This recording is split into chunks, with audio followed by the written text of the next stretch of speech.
I am Shira Bass, editor-in-chief of the Niche Carolina magazine, and I am here with a gentleman that has been, oh my gosh, you have been, so amazing to the Niche Carolina magazine, and I'm so happy to be here finally interviewing you for the cover of the magazine.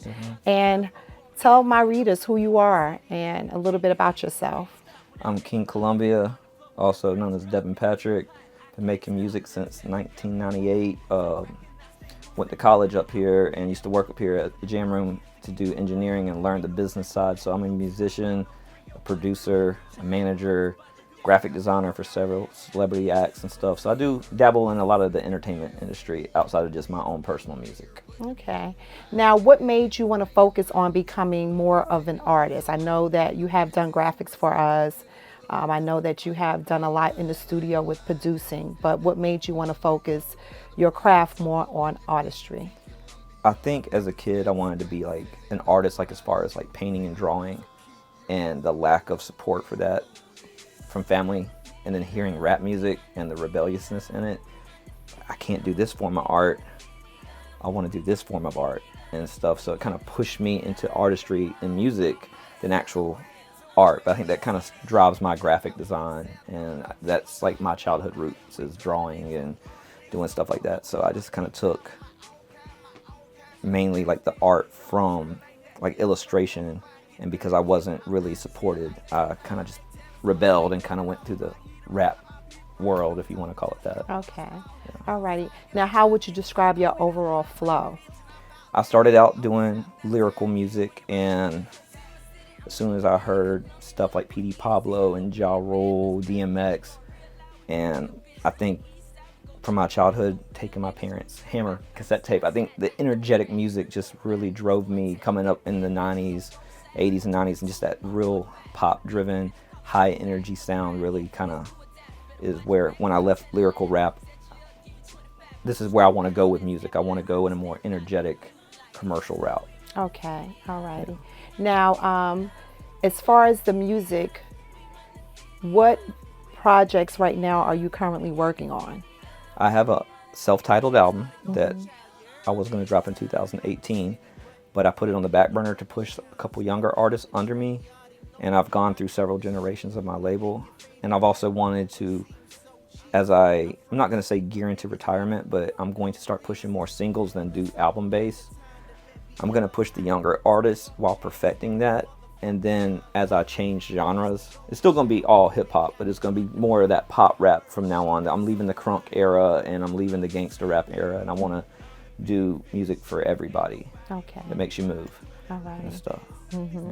Now, as far as would you say young artists, there are new artists that are new in the game, or artists that are kind of been in the game a little bit that you're kind of focusing on? Can you kind of give me a little bit more information about that? Yeah, my artist, Dusty Dial, he's in his 20s, so I was like, I can stay relevant by working with somebody younger than me and appearing on songs with them, or directing or executively producing their project. So my name will still float in that younger crowd and that younger generation without me having to change who I am as an artist, but help them through their age range. Right. And stuff. Because Yeah. I've seen Project Pat and all of them, Juicy J, they are relevant from working with Young Dolph and younger artists. So I want to tap into genres like the country rap. I could never do that, but if I collab with one, that puts my name in that market without having to sacrifice who I am as an artist. Yes, that is true. Now, I know that you did a project not too long ago, because I know that our sister brand, Niche Nation Radio, had the music. I think it was yourself, Rennie Rucci, and it was PD Pablo. PD Pablo. That was a good single. Yeah. How did you get that together? Or how did you get that collaboration? It's crazy because I was just talking about this.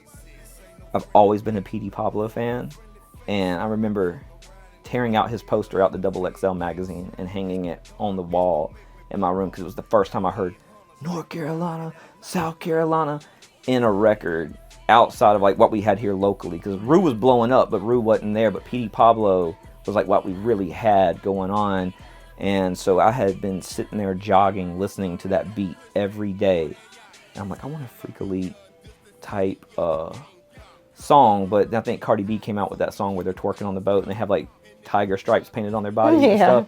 I was like, what if I do like a jungle type Freak a Leak song? But when he sent the vocals back, they're real clean. He doesn't rap the way he used to. And so one of my colleagues, actually one of my sponsors that would help pay and fund stuff monthly for me, he was like, change this from like a strip club song to a movie soundtrack international type song. So he really curved it. And Rennie Rucci was coming up, and I was like, I gotta work with her too. And I didn't think about this.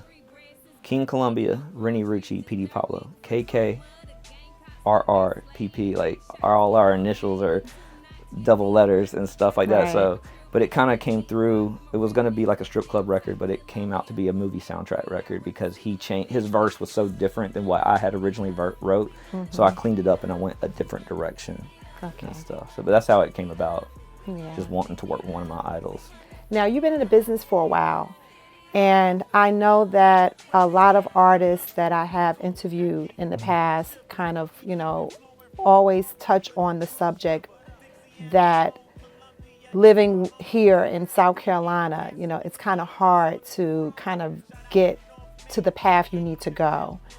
Do you feel that's true? Because most artists do move to Atlanta or, LA or other places to kind of, get more leverage. Yeah, but at the same time, how I made myself blow up is, and DJ 9 Mil told me this the other day on the phone. You know why I signed you? Because even when we were recording here with Capitol, you showed up everywhere we were at with your CD, and you would not take no for an answer. You had your own music, you had your own money. I didn't have to fund you, and you were relentless. Like, you were very ambitious and stuff like that. So I think me going through, I don't care if people call me a coattail rider or whatever, I went through every South Carolina legend that I went through growing up listening to, from Little Rue to Collard Green to Mr. Flip, all of them coming, Davon, all of them coming. My first like commercial album with them, I tried to get all the legends that I could on the first album. So I think it's more connection based, but then you have to spread. I would say I'm more known in North Carolina or Georgia. Well, I'm known here, but I'm just saying like the love is like given more. So I will say it's different here, and it is hard to make it here, but I was able to go through the business and channel the business and use that as an advantage to push my music up through it. Okay. Yeah. Now, with the name Kill in there, it does have it. Do you think that you get any scrutiny with it? Oh, I get shadow banned all the time. Okay. Facebook, TikTok, YouTube has told me straight up, like, no one's seeing your post engagement because of the word in there. Right. It actually flagged somebody because they hashtag Killumbia GFX because I did their artwork and it had the word kill in there. Sometimes when I type it in on Instagram, it'll say, do you need to contact for help? Like someone's suicidal and stuff. And it's not really a name that I came up with. I was managing a rock band. My neighbor was in a rock band during MySpace, and he changed the location to West Killumbia. So if you go back and look at my MySpace, which I still have, it said West Killumbia on there, and he never did anything serious with music, and I asked if I could use it, so I started putting that anthem together. But it has had some good things, and it's had some negative impacts too. Okay. Just because the word kill in it. Right. But being that you mentioned, you get flagged, you haven't never considered, maybe revamping it, Yeah, but I feel like Devin Patrick is so much more of like a manager and a professional name. Mm-hmm. And then when I do the crunk stuff, I feel like that's King Killumbia. But when I do the pop music, that's Devin or the lyrical music, that's Devin Patrick. So I've actually thought about, do I put the pop rap out, like what Pitbull and all them or Ja Rule would be doing? Is that Devin Patrick, and put it out still under that name? Because there's records under that name, but there's also records under King Killumbia. Could I be two individuals, or should I just be one? Haven't really decided on that, but I think professionally it's Devin Patrick. King Killumbia is the crunk gangster rapper. All righty. Yeah. Okay. And you also turned that into a brand. Yeah. Yeah. I know that there are some, if I'm not mistaken, movies and things that are affiliated here in Columbia with Killer Killumbia. Yeah. If I'm not mistaken, is that Oh correct? yeah, Big Paw, Yes, good friend, and yes. they got the TV show. They're doing big things with it Yeah, and stuff very like big that. things. Mm-hmm. Yeah, and I think that just the name, itself kind of like, even before the show, kind of started taking over and stuff. I think right when it started getting popular with the anthem, they had that Chirac song, and people were making songs called Killumbia, and I was pulling them down. Mr. Flip and stuff was like, don't do that. Let people use it, because it's actually going to spread and grow. Then you look like you're trying to like gatekeep and stop and stuff from that. So there was a lot of Killumbia records that I had pulled down prior to like the show coming out and stuff. So, but yeah, I looked at the Instagram footage. We talked, came a partnership, did graphics for him, and you know, the rest is history. Yeah, that's good. That's good. Shout out to Big Paul. Yep. And as far as like with your music, you mentioned that I know that you do studio work as well. Do you do your own mixing and mastering? Yep. Okay. I learned right here in this room. Jam room. Yep. This is one little room. Shout out to the jam room. Yep. Shout out to Jam Room. Jay Matheson, Steve Savich. They taught me everything I know. Well, I mean, a lot of it's experience too, but I got to sit here and witness Little Rue's Capital Deal and Def Jam Deal in this very room, record these records and stuff like that. And started out as an intern, cleaning up trash and picking up pissy beer bottles and Rock Band puke and cleaning it up, and to where I was recording people and stuff here. Yeah. And stuff. That's growth. Yeah. But I was in the right place at the right time. They did not offer an internship here. The internship was at the Coliseum rolling cables for the shows. I begged. I'm like, I don't want to be a sound dude. I'm an artist, and I want to do my own photography. I want to do my own graphics, but I want to record. I want to learn this outside of the college. Let me intern here. And I just happened to be here when they got that deal. And like I said, 9 Mil said I was persistent and I would not stop.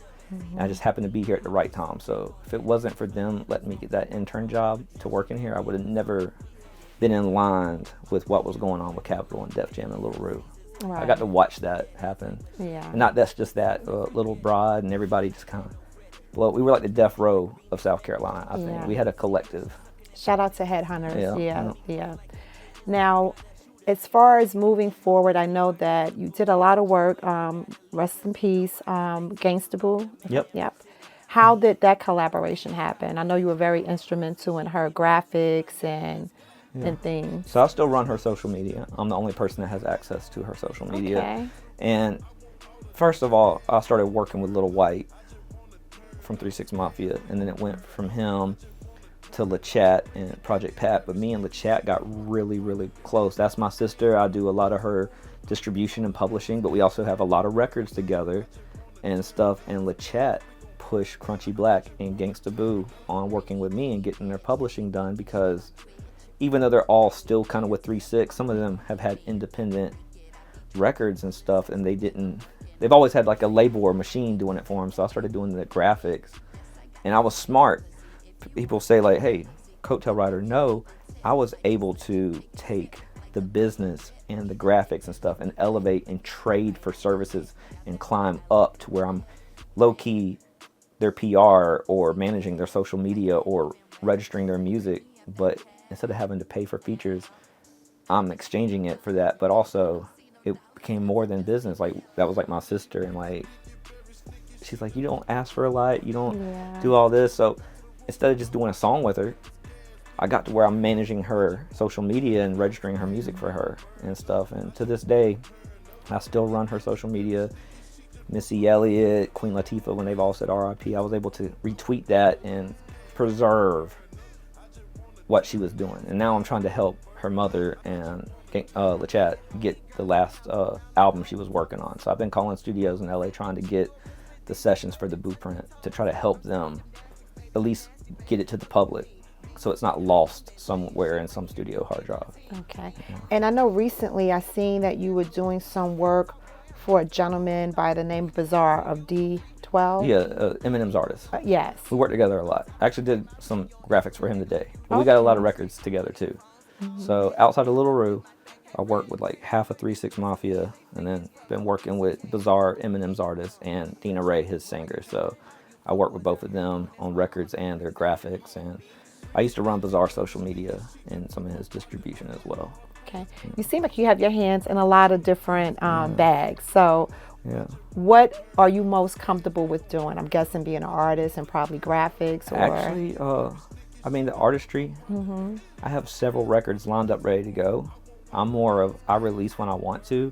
I don't put out a record every month. I might release an album every 2 or 3 years, but I'm more business driven to where I'm getting older. I'm gonna make it or I'm not. Luckily, I've been blessed to go regional, I would say, with some of my records, but I can take that and shortcut the artists under me and take some of those business connections and give them to the artists where they're not paying thousands of dollars for a feature or a tour. I'm able to take what I built relationship-wise with these people and give it to the artists under me. Okay. Yeah. But I'm still gonna make music. Yeah. Now, what project are you most proud of that you have done today? Of my own or executively produced as somebody else? Now that you mention that, answer both of that, of your own and maybe what you have done for someone else. I would say my new album that hasn't come out yet, but like Jumanji and some of them singles on there, I got some really big features and I cannot really say who they are. I will tell you, I am doing an anthem like Killumbia, Okay. but as a white rapper, I have the top white rappers from my generation Wow. all on one song. And it's another like almost 5-6 minute song, but with the top rappers from the 80s to the 90s that are white. So it's never been done before. That's going to be good. Yeah. And the one from the 80s and 90s, I'm sure, is going to really shock people to hear his voice on there. Okay. Yeah. You can kind of catch the cold from it. Yeah. So. I'm kind of figuring out, trying to. And that's with yourself. What about with someone else that you had projects you worked on? I did a lot of mixing and mastering for Rue and Pastor Troy, but as far as that's a hard one because I tell people, other than like Eminem and I would say like Rakim or I've met or worked with almost all my idols. To be honest with you, I've met and worked with all of them. Really, I would like to work with Ja Rule. We did the tour with him and DMX. I'd like to have a record with him at some point, but I mean, I mostly have like a relationship with like Pastor Troy, 3 6 Mafia and some of them. So like almost everybody that I grew up with listening to, I've ever met or worked with. So that's probably the proudest I can get, is that I've actually worked with the people that inspired me and stuff. Yeah. Okay. Now with AI coming around, it seems like a lot of things are, like changing, and I had this conversation with AJ of Quantum Beats. It's music, it seemed like it comes in and as soon as it comes in a week later, it's just something different. Are you seeing that, the difference maybe in your brand and your music, that, it may be kind of would affect it in the future? The only run-in I've had with AI is I was leaving my buddy's bar club in the Vista here, and I was walking back to my car with my artist, and I heard that record I had with Project Pat and Gangsta Boo. I heard it on another beat, sped up, and I played dumb, like, what's that record? And you're like, that's that new so-and-so with Project Pat and Gangsta Boo. So I played dumb and wrote it down, and someone had took AI and got the vocals off of it and put it on something else. So I don't really like, they're like, but it's not for profit and stuff, but you're kind of taken from the artist. I feel like that's, I use AI sometimes with like graphics, and I love it in video production. Like if I was to do like a magazine cover and your shoulder was cropped off, I can use the AI on Photoshop to rebuild your shoulder, and that is great. I don't use it to make the art, but I can fix things sometimes, or like if you had the top of your head cut off or something. But with music, I don't know how I feel about that. It's kind of like how Prince was talking about the labels and controlling things. I just kind of have a Prince attitude with that. It's not. No. Now, over the past, oh my gosh, I would say way over a decade, you have been honored, nominee, award-winning. How does it feel to, to stay relevant in a game where you see that a lot of people, have like basically came and gone? I was talking about that earlier also. It's like I don't put an album out but every 2 or 3 years, and I still get single of the year, album of the year. I may or may not win, but I get nominated.